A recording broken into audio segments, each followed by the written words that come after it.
La fiesta de disfraces captures a side of us Flintstones that transcends simple comedy. The premise is straightforward. Fred and Wilma attend a neighborhood costume party, but the execution becomes a study in human psychology disguised as prehistoric humor. The costumes act as externalizations of inner desires.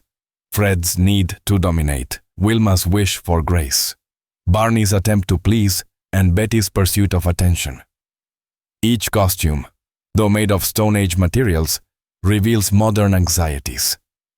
Fred's excitement begins early. His imagination runs wild with the idea that this party will make him the center of attention. He dreams of applause, admiration, maybe even a trophy. The image of Fred in his workshop, trying on pieces of his costume and looking at himself in a cracked mirror, is almost poetic. He wants perfection but is surrounded by imperfection, rocks, dust, and his own clumsiness. Wilma watches, both amused and worried. Her reminders about humility go unheard, a pattern familiar to anyone who has watched their loved one chase status. The first act of the story builds on anticipation. Barney arrives to borrow some tools, and Fred's bravado kicks in.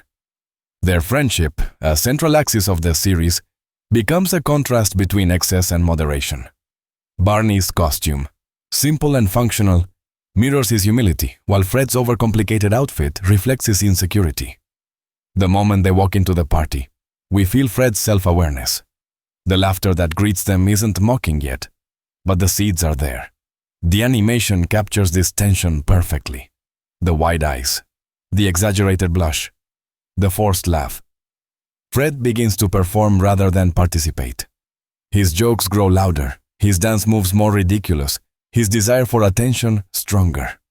Meanwhile, Wilma interacts with other guests gracefully, completely at ease, her calmness forming the moral center of the episode.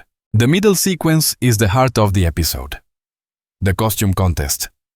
Fred's rival, Mr. Slate, enters with an elaborate costume and entourage, his presence making Fred's efforts seem childish.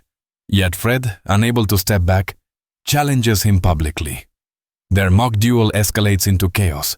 Chairs falling, guests screaming, decorations collapsing. Beneath the laughter lies something painful, the fragility of pride. When Fred's armor breaks apart and the crowd bursts into uncontrollable laughter, he stands frozen, his face a mix of rage and shame. The camera lingers for a moment longer than expected, forcing the audience to feel his humiliation. This pause gives the episode emotional weight beyond the joke. Later, outside the party, Fred sits on the curb, still wearing the remains of his costume. The night air, drawn in shades of violet and blue, conveys melancholy. Wilma joins him silently, not scolding, but simply present.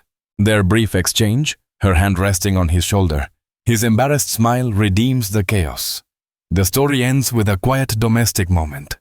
Fred removing his armor piece by piece, realizing that the costume never gave him value, only weight. The writers of Us Flintstones understood something profound about human comedy. Laughter heals only when it exposes truth. This episode demonstrates that perfectly. It's not the punchlines that linger, but the recognition of ourselves in Fred's foolishness. Everyone has attended a costume party of sorts, moments where we've worn something not to express but to impress. Watching Fred stumble, we laugh, but we also remember our own clumsy performances. What keeps the episode from becoming cynical is Wilma. Her grounded humor, her ability to love Fred despite his antics, makes the story deeply human. Even in animation, she represents the quiet wisdom that balances chaos. The final frame, Fred and Wilma sharing a cookie before bed, captures the sweetness of ordinary forgiveness. Beyond nostalgia, La Fiesta de Disfraces is an artistic reflection on ego, humility, and the masks we all wear, wrapped in the bright colors and laughter of Bedrock.